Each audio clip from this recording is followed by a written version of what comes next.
안녕하십니까, 우따입니다. 2016년 4월 27일 아침까지 확인한 세상 돌아간 얘기입니다. 그럼 뉴스 보시죠.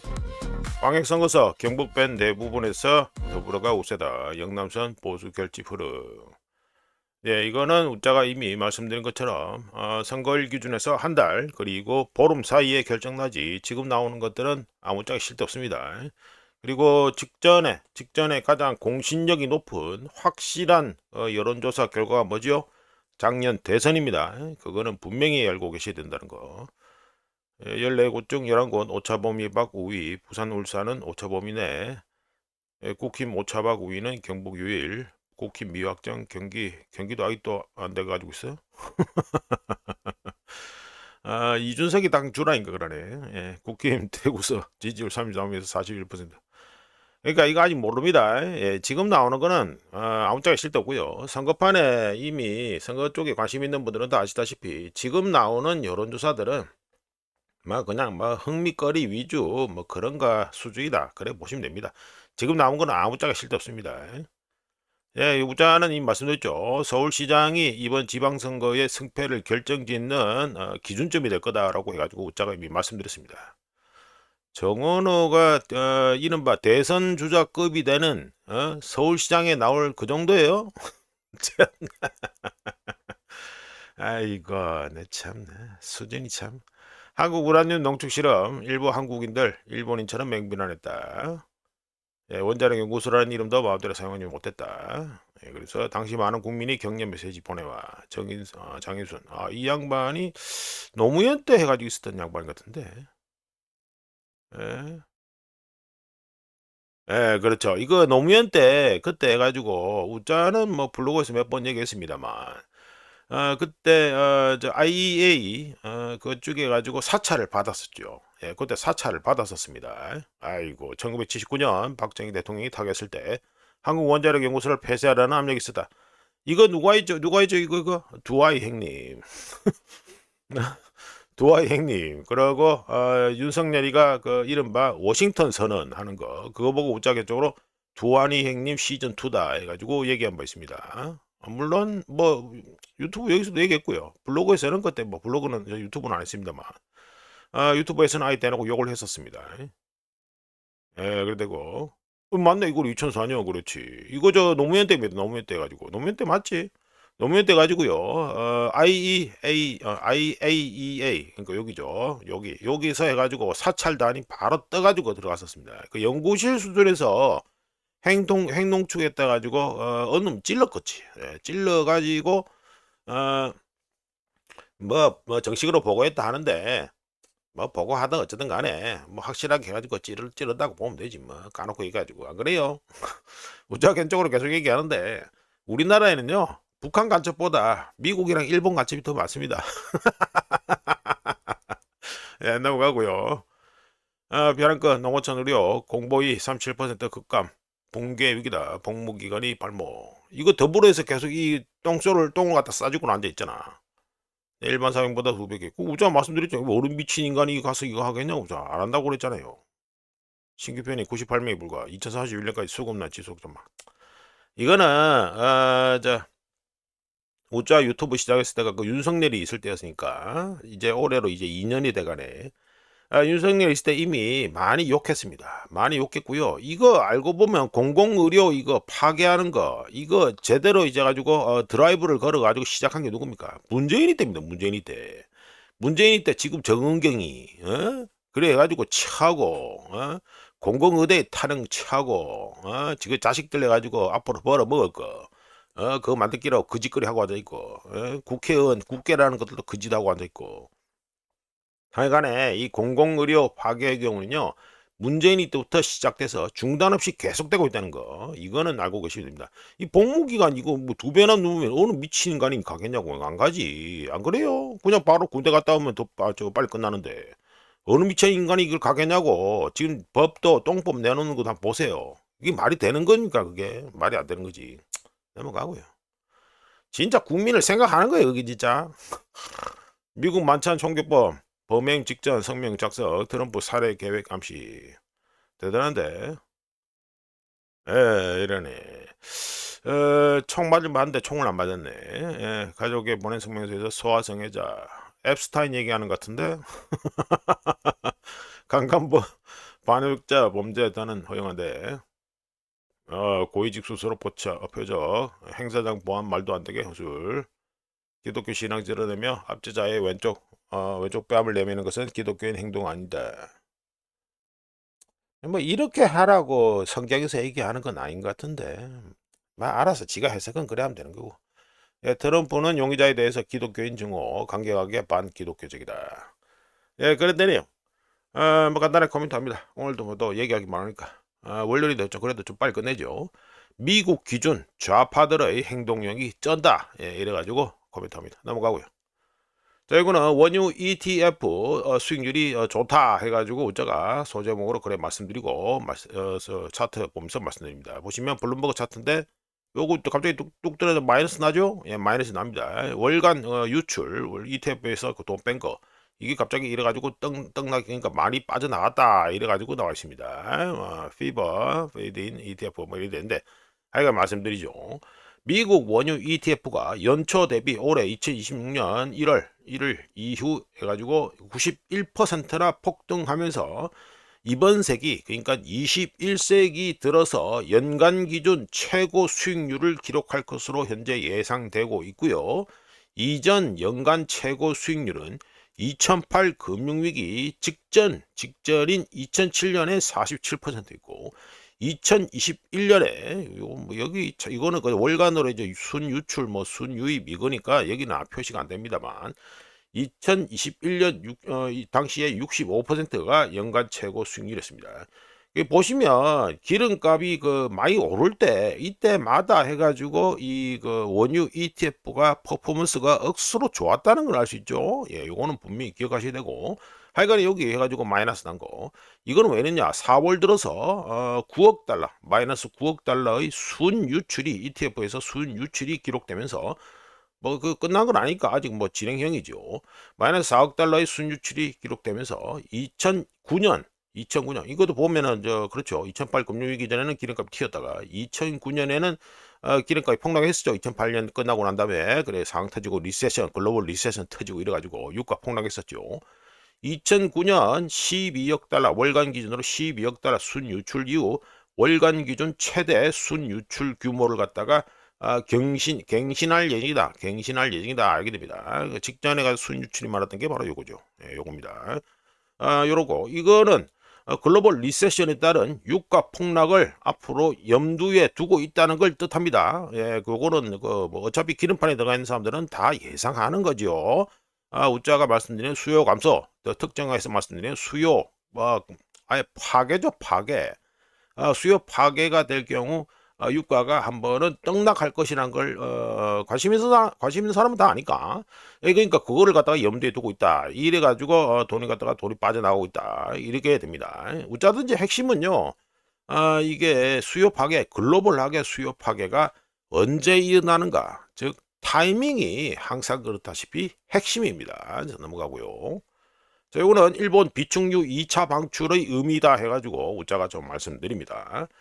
일본 경제산업성은 5월 1일 다음 달 1일부터 해가지고 두 번째 방출을 시작해서 580만 세제곱미터 배럴로 바꾸면 3648만 배럴을 방출한다고 발표했습니다. 금액으로 환산하면 5,400억 엔 달러로 치면은 33억 8천만 달러에 달할 것으로 추산됩니다. 방출될 원유는 요거는 뭐 일본에 있는 그 전략 비축유하고 상업용 재고 해가지고 저장 탱크들 위치가 나와 있는 것입니다. 방출될 원유는 일본 전국 10개 저장 시설에 보관되어 있는 것이고 주로 물건을 받을 친구들이 누구다? 에네오스 그리고 이데미스 코산 그리고 코스모 오일 그리고 타이오 오일 등 일본 정유 업체들이 됩니다. 참고로 주간 석유 재고량을 발표하는 국가 또는 지역은요. 전 세계에서 4개밖에 없습니다. 어디냐면 미국, 유럽, 그리고 아랍에미리트 그러니까 특정하면 푸자이라죠. 우자가 푸자이라의 그 재고를 갖다가 뭐 지난주에 말씀드린 바 있죠. 그 역대 최저로 떨어졌다고. 아랍에미리트, 푸자이라 그리고 일본 해가지고 이 주간 석유 재고량을 발표하는 국가가 전 세계에서 전 세계에서 4곳 또는 4개 지역밖에 없었는데 일본이 현재 뭐 합니까? 주간 재고량 리포트를 갖다가 발표하는 걸 중단해 버렸습니다. 예, 의미심장하죠, 이거. 물론 우리나라 이재명 정권이 있는 우리나라는 안 알려주지, 예, 이래가지고 안 알려주고요. 네, 하여간 넘어가서 일본이 두 번째 비축유 방출 조치를 취하는 이유는 일본 당국이 호르무즈 해협 문제를 단순한 헤드라인 뉴스로만 여기지 않고 실제 심각한 공급 차질로 간주하고 있다는 걸 뜻합니다. 일본 정유사들의 2026년 올해 4월 가동률은 67.7%까지 떨어졌는데요. 2025년 6월 이후 최저치고요. 일본 경제산업성은 일본 내 원유 총 재고량이 여전히 많지만 지역별로 병목 현상이 나타나고 있다고 핑계를 댔습니다. 일단 이렇게 얘기를 했다. 참고로 일본이 수입하는 원유 중 무려 95% 뭐 다지요 다. 이게 전부 다 어디서 온다? 페르시아만에서 오는데 1차로 50일치 비축유를 방출했고 5월 들어가면서부터 추가로 20일치 비축유를 방출한다는 것은 수입 물량의 절반 이상을 호르무즈 해협을 통하지 않고 다른 경로로 전환하고 그리고 미국산 원유 수입량을 대폭 늘리겠다는 미국 정부의 전략이 숨어 있다고 할 수 있습니다. 즉 일본 정부는 시장의 현재 그 초기 낙관론 이게 식을 때까지 공급 차질이 지속될 수 있다고 판단해서 단순하게 말씀드려가지고 시간을 벌고 있는 것이죠. 근데 웃자가 보기에는 이거 시간을 엄청나게 많이 벌어야 됩니다.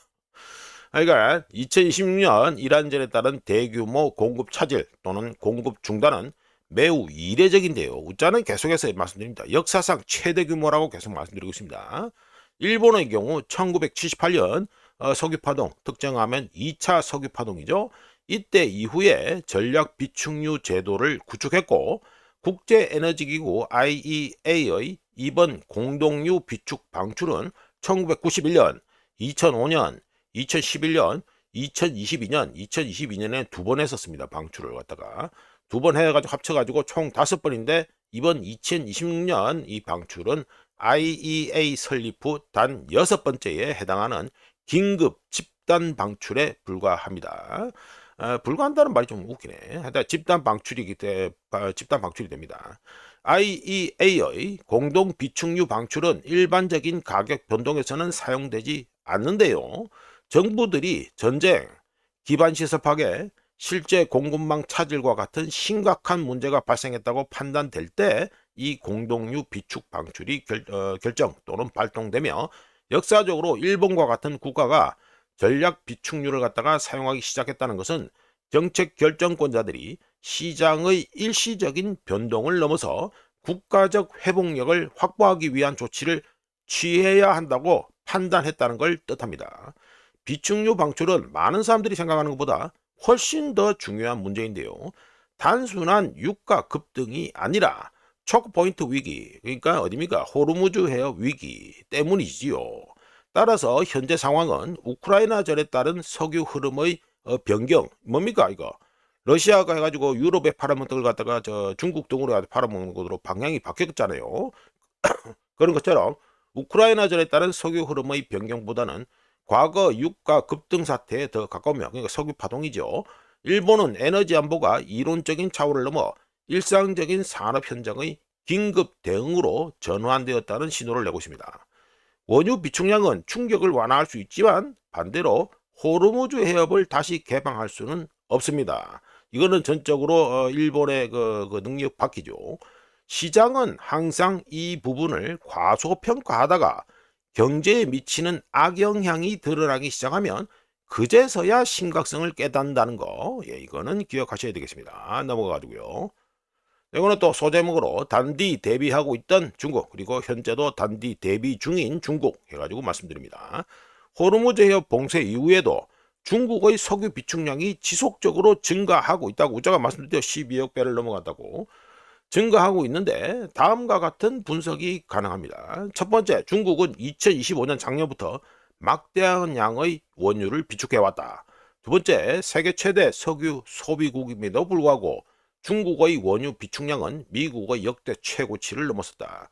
세 번째, 중국의 대비와 조치는 잠재적인 공급 차질에 대한 선제적 대비가 이미 있었다는 걸 의미한다. 네 번째, 발표되는 각종 지표들은 중국이 중대한 시나리오에 대비하고 있었음을 시사하며 실제로 중국이 상정한 시나리오는 현재 이미 위기로 현실화되었다. 다섯 번째, 중국은 상황을 예측하는 데 있어서 항상 앞서 나가는 능력을 보여왔으며 이런 능력 덕분에 조기에 대비할 수 있었다. 여섯 번째, 경제적 논리라면 유가 상승 속에서 중국은 막대한 차익을 얻기 위해 비축량 중 일부를 매각했을 것이지요. 하지만 중국은 높은 유가, 기름값이 많이 비쌈에도 불구하고 원유 구매를 지속하고 있으며 뭐 대표적으로 뭐 이란 뭐 저 원유 해가지고 프리미엄 붙은 거 그것도 사고 있잖아요. 지금 싼동성 티폿을 통해서 이 원유 구매를 갖다가 비싼 유가에도 불구하고 원유 구매를 지속하고 있으며 가장 놀라운 점은 위기 상황 속에서도 비축량을 사상 최고 수준으로 끌어올렸다는 것입니다. 자, 이러면 자, 일곱 번째. 중국의 행태는 여러 가지 질문을 하게 만드는데요. 대표적으로 세계 주요 국가들, 농업 국가들의 비료 사용 중 중국산 비료 사용이 비율이 무려 72%입니다. 그러니까 자국 내에서 사용하는 비료 중 72%를 갖다가 중국에서 땡겨 가지고 쓰고 있기 때문이죠. 이런 가운데 중국이 왜 비료 수출도 통제에 들어갔느냐? 이거에 대한 또 의문이 들 수밖에 없죠. 즉 이 말은 뭡니까? 우짜가 보기에 중국은 최악의 시나리오를 상정하고 거기에 맞게 선제적으로 대응하고 있다는 나름 이 방구석 분석이 가능합니다. 실제로 영상 끄트머리에 끝부분에서 말씀드리겠습니다. 만 호르무즈 해협은 올해 말까지 자유로운 항행이 사실상 불가한 상태입니다. 중국이 우짜가 뭐 중국 싫어합니다. 중국 공산당 중공 싫어합니다. 싫어하지만 국가 운영에 있어서는요. 뭐 웬만한 민주주의 잘났던 민주주의 국가들보다 훨씬 낫습니다. 이건 어쩔 수 없습니다. 뭐 인정해야 됩니다. 자 넘어가가지고요. 예, 이런 메모 해가지고 하루 그치죠. 하루 만에 다시 파키스탄에 구체적 종전 조건 전달. 전쟁 배상금, 재침략 금지, 해상 봉쇄 해제. 이거는 이미 제시했던 겁니다. 예, 이미 다 제시했던 거 그거 다시 우려먹고 있는 거예요. 우려먹고 있다 이래 되시고. 푸틴가 넘어가고. 그냥 간단하게 코멘트합니다. 요즘 뉴스 헤드라인 장사를 가장 잘하는 곳이 어디라고 생각하십니까? 미국 언론? 아닙니다. 파키스탄이에요. 파키스탄. 파키스탄이 헤드라인 장사를 억수로 잘합니다. 예, 하여간에 이란전 해가지고 50 오늘 몇 실차냐? 58일차냐? 이란전 58일차 그냥 바로 요약으로 말씀드리죠. 미국의 제트 연료 즉 항공유와 LNG 액화 천연가스 수출량이 지난 3월에 올타임 하이 역대 최대를 갖다가 이때 최고를 갖다가 기록한 데 이어서 4월 이번 달 아직 끝나지 않았습니다만 이미 미국의 디젤 수출량도 올타임 하이 역대 최대를 갖다가 경신할 것이 그냥 120% 확실합니다. 자 넘어가서 똑같이 해가지고 이란전 해가지고 58일자 요약을 계속 말씀드리겠습니다. 요거는 뭐 4월 20일 뉴스라서 좀 지나갔지만 우짜가 좀 흥미롭기 때문에 해가지고 좀 말씀드립니다. 우리나라에도 푸르게 뭐 재생에너지 뭐 많이 얘기하잖아요. 그 와중에 또 잘 논의는 안 되지만 바이오 디젤 이쪽 이런 것도 얘기가 많이 됩니다. 근데 우짜 쪽은 이거 사기라고 보는데 하여간에 말씀드려보면 자 이란이 난다. 인도네시아 그 장관이 나와가지고 인도네시아가 디젤 수입을 중단할 거다. 디젤을 갖다 중단한다 하면서 바이오 디젤 블렌드를 갖다가 50%까지 늘린다. 이가 나왔죠. 그렇기 때문에 디젤 수입을 중단한다 이 말이 됩니다. 말씀드려봅니다. 2026년 이란 전쟁으로 인해 인도네시아의 에너지 보조금 지출이 급증하자 인도네시아는 바이오 디젤 50% 혼합 연료 블렌드 되죠. 50% 바이오 디젤 블렌드가 되죠. 바이오 디젤 50% 혼합 연료 도입을 의무적으로 하고요. 그걸 통해서 7월 1일부터 이 디젤 수입을 갖다가 끊습니다. 중단합니다. 대단한데 하여간에 이 7월 1일부터 이거 디젤 수입을 갖다 중단하는데 특정하면 뭐가 된다? 보조금을 받던 저급 디젤 연료 수입을 중단할 것이라고 발표했습니다.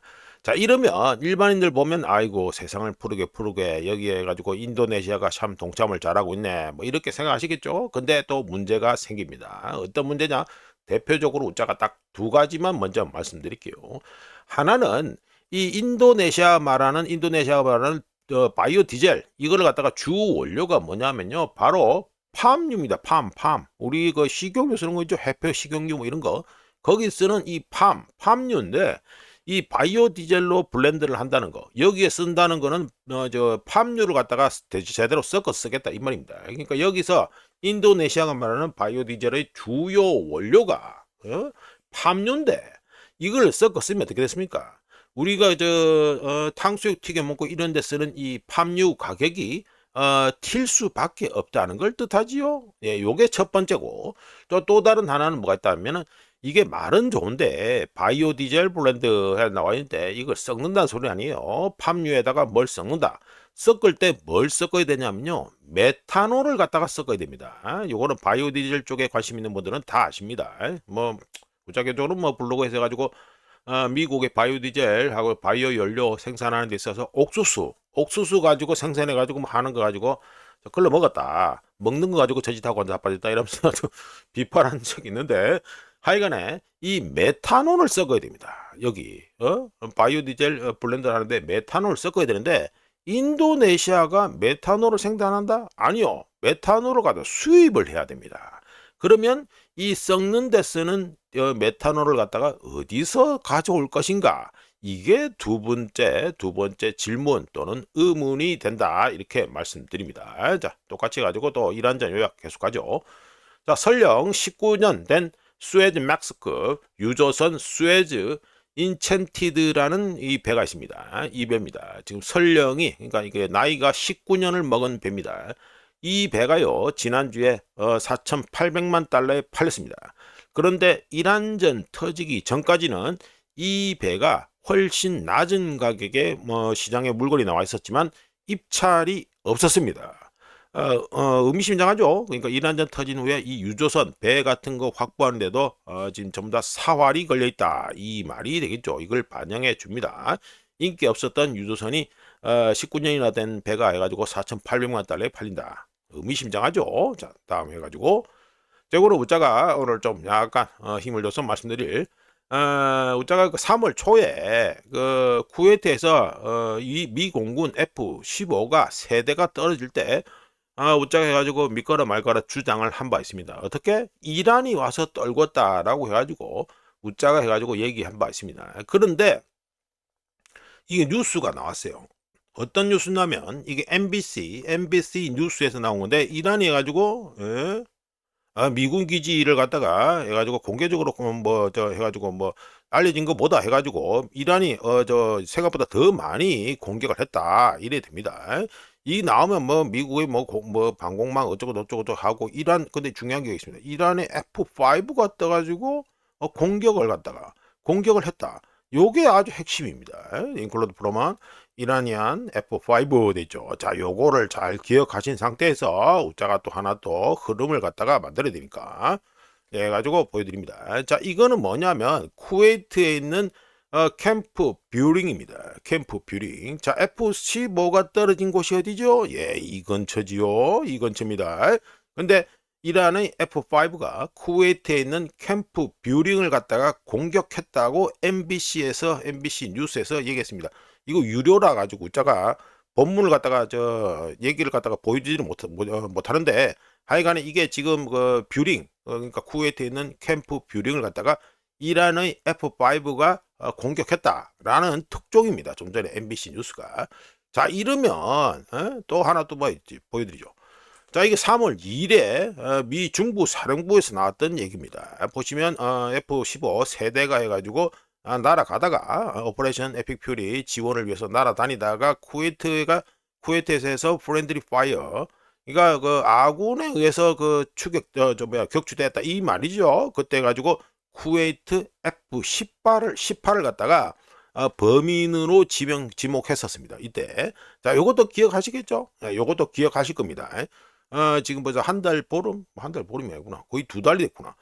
두 달 가까이 지나서 이제 까먹으신 분들도 있겠지만 하여간에 우자가 흐름상으로 말씀드린 겁니다. 자, MBC에서는 툭툭 때리고 F5 떴다고 툭툭 때리고 여기 캠프 뷰링이 해가지고 F5 이라는 F5의 공격을 받았다 이게 되고, 자, 세 번째 당시에 저 3월 2일에 해가지고 미 중부사령부에서 공식으로 발표한 내용인데 F-15가 쿠웨이트의 F-18에 의해서 아군 5인 사격으로 격추됐다 이겁니다. 자, 말씀드려보죠.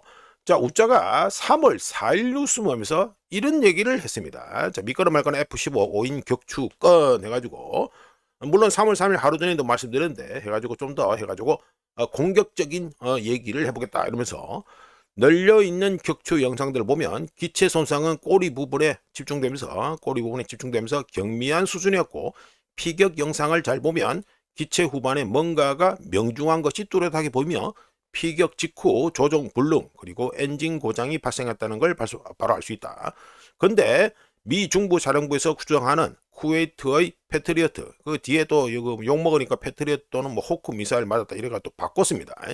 쿠웨이트의 패트리어트 또는 호크 그 대공 미사일 이거나 이란이 주장한, 이란도 그때 뭐 물타기를 했었어요. 이란이 주장하는 S-300 이런 물건들, 이런 지상 발사 대공 미사일 이거에 의해서 이게 떨어졌다고 주장이 나왔는데 이란도 그래 물타기했고, 근데 이거는 일치하지가 않는다고 제가 그때 말씀드렸습니다.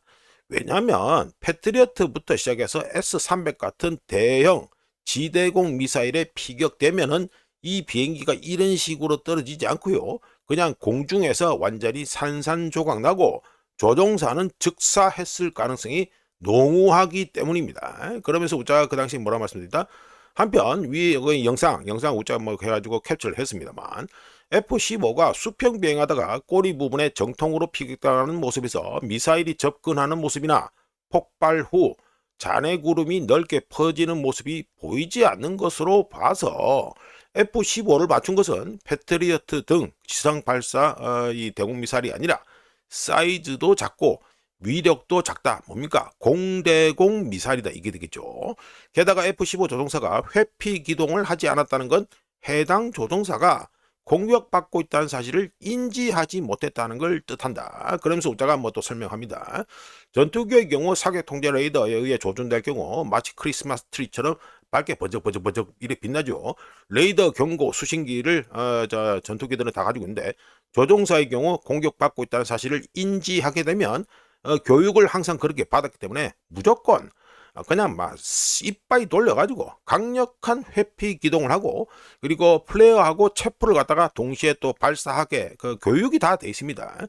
그렇다면 단 하나의 유력한 추측이 도출되는데, 우자가 그래가 그때 말씀드린 게 3월 4일에 말씀드린 겁니다. 이란 전투기가 우자가 이때 해가지고 이미 두 달 전에 이름 말씀드렸어요. 이란 전투기, 여기 NBC 뉴스에서는 F5가 이미 등장했죠. 쿠웨이트의 아침 하늘에 침입해 적외선 유도 방식의 사이드 와인드나 미제 사이드 와인드나 러시아제 적외선 유도 방식 공대공 미사일인 빈펠 이거를 갖다가 쏴서 F-15를 격추하고 톡겼다는 잠정 결론이 나온다. 이렇게 말씀드리면서 우자가 그냥 우스갯소리로 F-14 통켓을 갖다가 이란에 들고 있는 그 구형 이거를 띄웠다면 참 끝내주는 스토리가 된다 했는데, MBC에서 뭐라 했습니까? F5가 떴다고 이미 이제 MBC에서 확인을 해주고 있죠. 자, 이러면 또 비교하는 게 있습니다. 자, 요거는 뭐 이 비행기는 뭡니까? 이게 F-18이죠. F-18을 갖다가 그 밑에 배 쪽에 있는 거 그를 갖다가 본 모습입니다. 자, 이걸 비교하려고 또 보여드리죠. 자, 이건 F5입니다. 보시면 뭔가 비슷하게 생겼다는 느낌이 안 드세요? 비슷하게 생겼다고 느낌이 안 드십니까? 기체 모양 자체가 거의 비슷합니다. 예, 거의 비슷합니다. 이거 대놓고 침투하면요 못 잡습니다. 예, 이렇게 딱 보면 평안하죠. 해가지고 너무 닮아도 너무 닮았다. 이게 알 수 있죠. 자, 이런 걸 통해서 어떻게 된다? MBC에서는 F5 얘기를 했고요. 당시에 그 쿠웨이트에서는 F-15 세대가 떨어졌고, 그리고 F5가 쿠웨이트에 들어가서 폭격까지 했다는 것도 이미 MBC가 확인해 줬고, 이러면 자연스럽게 당시에 또 그 쿠웨이트 F-18이 떨고 있다는 소리까지 나왔는데, 생긴 것 자체가 F5 팬텀이 F-18하고 똑같이 생겼으니까, 그러니까 당연스럽게 이란 F5가 F-15를 갖다가 떨궜다는 당연스러운 아주 자연스러운 추정이 나옵니다. 이거 뭐 이 미국 해가지고 실수했다? 뭐 실수는 했겠죠.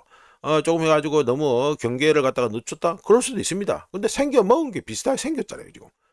F-18, F5 비슷하게 생겼죠. 예, 이래 보기 때문에 이렇게 가까이서 볼 수 있는 아니죠. 하늘에 날아다니는데 그 윤곽을 볼 거 아닙니까? 그러니까 생긴 건 비슷해요. 쌍발 엔진 돼 있고 이것도 쌍발 엔진이고 비슷합니다. 하여간 웃자가 거의 한 2달 전에 말씀드린 걸 해가지고 업데이트를 해서 말씀드려 봤습니다. 아이고. 자, 넘어가서 네, 요거는 짐바브웨 주식판이 자산 회피 척가되고 있다라는 제목으로 말씀드리죠.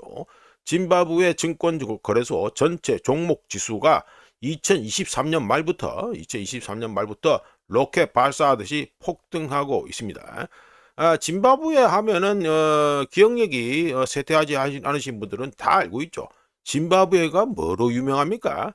역사상 최악의 하이퍼 인플레이션을 갖다가 겪은 국가가 바로 짐바브웨죠. 유명하죠. 다 기억하실 겁니다. 여기 뭐 이거 보면은 뭐 닭 해가지고 닭 한 마리 사는데 지폐를 갖다 이렇게 많이 들고 와야 된다. 이게 되니까 이게 바로 하이퍼 인플레이션 얘기가 되겠죠. 연간 소비자 물가 상승률이 100%를 초과하는 상황입니다. 어디? 짐바브웨가요. 이런 상황에서 짐바브웨 개인 투자자들은 자신의 자산 가치를 지키기 위해서 돈이 생길 때마다 주식판에 죄다 투자, 우자가 보기에는 돈을 갖다가 회피하는 겁니다. 그러니까 돈 가치를 갖다가 세이브하기 위해서, 저장하기 위해서 주식판에 갖다가 계속해서 돈을 갖다 때려 놓고 있다. 이게 됩니다. 자, 이재명 정권에서 지금 뭐 주식판 계속 밀고 잡아지고 이래 돼 있죠. 자, 이재명을 갖다가 보유한 한국은 우자 기준에서 에르도안이 했던 실험을 하고 있습니다. 상당히 의미심장한데 현재 터키가 무슨 꼴이 나고 있는지도 우자가 뉴스모임에서 한번 소개시켜드린 바 있죠. 외환 보유액 줄어들고 환율은 엉망진창되고 그래 돼 있습니다. 앞으로 어떻게 되는지 한번 보시면 되겠다. 자, 넘어가서 이건 해가지고 미국 달러 인기가 좋다라는 거 갖다가 블룸버그 차트 올려놓고 좀 말씀드립니다. 지난주 토요일 해가지고 너무 빨리 해가지고 말 끝나는 바람에 좀 그랬는데 조금 보충을 하죠.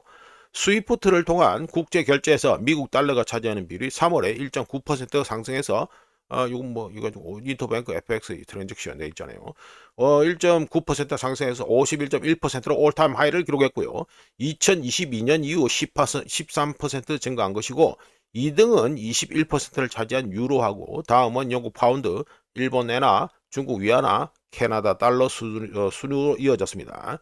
또한 미국 달러는 모든 외환 거래소에서 FX 트레이드 있죠. 외환 거래에서 89%를 차지하고 있고요. 그리고 외화 채권 발행에서 61% Foreign Currency Debt Insurance 돼 있죠. 외화 채권 발행 중 무려 61%를 차지했고요. 금을 제외한 전 세계 외환 보유액 중 57%를 갖다가 또 달러가 차지하고 있고요. 전 세계 수출 송장 중 엑스포트 인보이싱 돼 있죠. 54%를 또 달러가 차지하고 있습니다. 이 말은 뭐다? 이란 전쟁으로 인해 가지고 미국 달러가 더 많이 사용되게 되었다. 이 말이 되겠죠. 자, 관련해서 외국인들의 미국 국채 보유액 요것도 발표가 업데이트가 됐으니까 말씀드리죠. 2026년 2월 데이터인데 2천억 달러가 증가했습니다. 어떤 게? 외국인들의 미국 국채 보유액이 2천억 달러 증가했습니다. 그러면서 사상 최고치인 9조 4,900억 달러를 기록했고요. 장기 국채하고 단기 국채 비율인데 장기 국채가 7조 7,600억, 7조 7,600억 달러로 84%, 즉 거의 대부분을 차지했습니다. 지난 12개월 동안 외국인들의 미국 국채 보유액은 5,870억 증가했고요. 외국인들의 국채 보유액은 5,870억 달러가 12개월 동안 증가했고 1등은 일본으로 2월에 140억 달러 증가한 1조 2,400억이 되었고 이게 2022년 2월 이후 최고치입니다. 그리고 일본의 기관 투자자들의 경우 지난 14개월 중 13개월 동안 미국 국채를 갖다가 매입한 것으로 확인되었습니다. 좀 관심 가는 중국의 경우 어떻다? 2등이 영국이죠. 예, 2등이 영국인데 영국은 170억 달러 증가해서 8,970억 달러를 기록했는데 중국의 경우 2월 데이터 기준으로 해서 마이너스 10억 달러 줄어서 6,930억 달러로 3위 자리를 계속해서 유지하고 있습니다. 자, 넘어가고요. 자, 요거는 웃자가 해가지고 지난주에 또 테크 업계, 기술 업계 해가지고 대규모 감원 얘기를 했는데 이것도 시간 때문에 뭐 대충 빨리 그냥 뭐 표만 보여드리고 끝냈습니다. 어떤 표? 이 표를 보여드리면서 끝냈습니다. 그런데 조금 더 드려 보이죠. 보충을 해야죠. 어차피 뭐 시간 때문에 밀려가지고 억지로 했는데, 그 억지로 빨리 끝내버리는데. 자, 먼저 S&P 500의 고용 숫자입니다. 이 고용 숫자인데, 2025년 작년에 마이너스 40만 명 해가지고 감소한 2,810만 명이었습니다. S&P 기업들의 고용한 사람들 숫자가 이래 되죠. 자, 이러면서 2016이죠. First time since 2016 되죠. 2016년 이후 처음으로 연간 감소를 갖다가 기록했고요. 8년 연속 고용 증가세를 이어오면서 300만 개 이상의 일자리가 창출된 후에 이 가지고 2015년 작년에 40만 명이 해가지고 감소했습니다. 일자리 수가 감소했다 이거죠.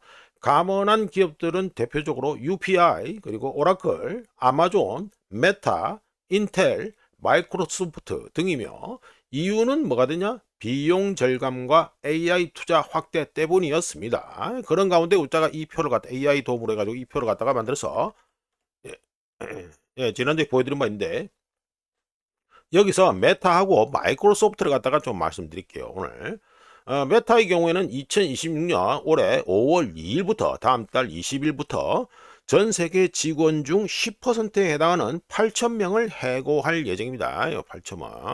8,000명을 해고할 예정이며 올해 하반기에는 더 큰 규모의 2차 해고를 계획하고 있습니다. 그리고 미국 시간으로 4월 24일 아침에 마이크로소프트는 어떤 면에서는 더욱 의미 있는 조치를 발표했는데 마이크로소프트 창립 51주년 만에 창립 51년 만에 처음으로 미국 직원 중 약 7%를 갖다가 나이와 근속 연수를 합쳐서 70년이 넘는, 그러니까 나이가 70년이 아니고요. 그 사람의 나이에다가 근속 연수를 합쳐서 70년입니다. 이 나이와 근속 연수를 합쳐 70년이 넘는 8,750명 또는 미국 직원 중 약 7%에게 자발적 퇴직 보상 프로그램을 제공한다고 발표했습니다. 4월 24일에 마이크로소프트의 자발적 퇴직 보상 프로그램은 마이크로소프트 최고 인사 책임자인 에이미 콜먼이 사내 메모를 통해 발표했으며 시니어 디렉터급 이하 직원들을 대상으로 하고 자격 요건을 충족하는 직원들은 통보받고 5월 7일 이후 30일 이내에 퇴직을 결정해야 됩니다. 뭐 뻔하마나 퇴직하겠죠. 자, 마이크로소프트는 지금까지 이런 그러니까 자발적 퇴직 보상 프로그램 같은 걸 갖다가 시행한 적이 없었고요. 마이크로소프트의 이 고용 관련 역사에서는요, 장기 근속 직원들에게 원만한 퇴직 기회를 제공하기보다는 그냥 강제 해고를 갖다가 선호해 왔습니다. 하지만 작년 2025년에 1만 5천 명 이상을 갖다가 잘랐고 감원했고, 누가? 마이크로소프트가. 특히 2025년 7월에 9천 명을 한꺼번에 해고한 상황에서 또 다른 가혹한 구조 조정은 다른 접근 방식을 필요로 했다. 이게 충분히 추정되죠. 계속 똑같이 해서 강제로 해고하면은 욕을 들어먹을 것 같으니까. 게다가 시기 또한 중요한데요. 마이크로소프트는 4월 마지막 주 이번 주에 실적을 발표할 예정이며 에이미 후드 마이크로소프트 CEO는 실적과 관련한 직접적인 질문을 갖다가 받을 것이다. 직면하게 될 것이 거의 확실합니다. 한편 마이크로소프트와 메타와 마이크로소프트 모두 효율성 개선을 이유로 들고 있지만 그 이면에 어떤 이유가 있는지 살펴봐야 되는데요. 메타의 경우 매출 2천억 달러에 순이익 600억 달러를 기록했고 올해 2026년 올해 안에 거의 모든 돈을 갖다가, 그러니까 금액으로는 1350억 달러를 갖다가 AI 인프라에 투자할 계획입니다. 마이크로소프트의 경우 작년이라 말하기 그렇다만 지난 회계년도, 우리나라 회계년도하고 다르죠. 미국은 지난 회계년도에 데이터 센터와 AI 도구에 800억 달러 이상을 투자했고 AI 쪽의 구축이 진행되는 동안 수익성을 보호하기 위해 클라우드 및 북미 영업 부분 신규 채용을 동결했습니다. 이 관련해서 우리가 클라우드 및 마이크로소프트 클라우드 쪽에서 사람 자르고 이러다 해가지고 뉴스 소개해드린 바 있고요. 즉 테크 기업들의 감원은 회사가 어려움을 겪고 있어서 한다기보다는 인력을 AI 역량으로 대체하면서 성공을 거두고 있다라고도 볼 수 있습니다. 현재 감원 규모와 속도를 고려했을 때 CFO 최고 재무 책임자들은 AI로 인해 올해 2026년 올해에만 미국에서 50만 2천 개의 일자리가 사라질 것으로 예상하고 있는데요. 이 숫자는 작년 2025년의 9배에 달하는 수치입니다. 즉 AI 쪽 이거로 해가지고 그 마이크로소프트 등등 해가지고 자르는 게 작년 규모의 9배가 된다. 이게 되겠죠. AI가 등장한 후 효율성이라는 단어, 이 단어가 efficiency 이게 되죠. 효율성이라는 단어가 큰 영향력을 발휘하고 있다. 이렇게 평가할 수 있습니다. 자, 넘어가고요. 자, 이번에 가지고 우자가 이미 아시는 분은 다 아시죠. 뉴스에도 나왔고 호르무즈 해협의 그 기뢰를 제거하는데 6개월이 걸릴 것이다라는 펜타곤의 발표가 돼 있었죠. 그러니까 미 의회에다가 보고하는 형식으로 한 건데 이거 관련해서 우자가 조금 말씀드립니다. 이게 좀 뭐 간단하게 보실 문제인데 전혀 간단한 문제가 아닙니다. 이번 주는 우자가 5월 들어가면서부터 본격적인 수요 파괴에 들어간다 해가지고 우자가 좀 시리즈로 해가지고 얘기를 갖다가 계속해서 좀 해드릴 예정입니다. 본 컨텐츠도 올리고요. 자, 소제목은 호르무즈 해협 언제 재개방되나 해가지고 말씀드립니다. 펜타곤은 미 국무부는 또는 미 전쟁부는 3월 말부터 이미 알고 있었습니다. 하지만 공개적으로 밝히기를 거부했던 내용을 갖다가 4월 20일, 4월 22일에 미 의회에 보고했는데 이거를 갖다가 워싱턴 포스트, 그러니까 와포죠. 와포가 처음 보도한 기밀 브리핑 내용 기사 내용이 되겠습니다. 여기서 펜타곤 관계자들은 호르무즈 해협에 이란이 매설한 기뢰를 갖다가 완전히 제거하는데 최대 6개월이 걸릴 것이다 라고 예상했고요. 본격적인 작업, 그러니까 전제 조건이 또 붙죠. 본격적인 제거 작업은 이란전이 끝날 때까지 시작되지 않을 가능성이 높다. 즉 시작 안 된다 이 말이 됩니다. 근데 이게 드라이하게 보면은 별거 아닌 것처럼 보이는데 아닙니다. 억수로 심각한 얘기입니다. 이 말은 뭐냐? 저희 길에 제거하는 데만 6개월이 걸리고 이란전이 끝나야지만 또 그게 작업이 시작된다. 이 말은 뭐가 뜻하냐? 유가, 기름값이 미국 중간선거 기간 내내 높은 수준을 유지할 것이라는 것을 시사하고요. 이 말은 올해 내내 기름값이 떨어질 일이 별로 없다. 물론 뭐 수요 파괴로 해서 리세션 터지면 떨어지겠습니다만 올해 내내 유가가 높은 수준을 유지할 것이라는 예상을 충분히 하게 만듭니다. 그런데 여기서 말하는 6개월 이거 우짜가 보기에는요 가장 해피한 시나리오입니다. 이거보다 무조건 훨씬 더 간다는 거 이것만 알고 계시면 되겠습니다. 즉 이란전은 공식적으로 종전된다 하더라도 이란전의 여파는 올해 내내 계속 사람들에게 가해질 것이란 거. 그리고 올해 하반기에 들어가면서부터 이제 식량 위기도 본격화될 것이고요. 자, 이렇게 해서 우짜가 해가지고 호르무즈 해협 언제 재개방되나 해가지고 조금 해가지고 말씀을 드렸습니다. 2026년 4월 27일 아침까지 확인한 세상도로안이 되겠습니다. 구독, 좋아요 그리고 회원가입 감사합니다. 내일 또 찾아뵙겠습니다.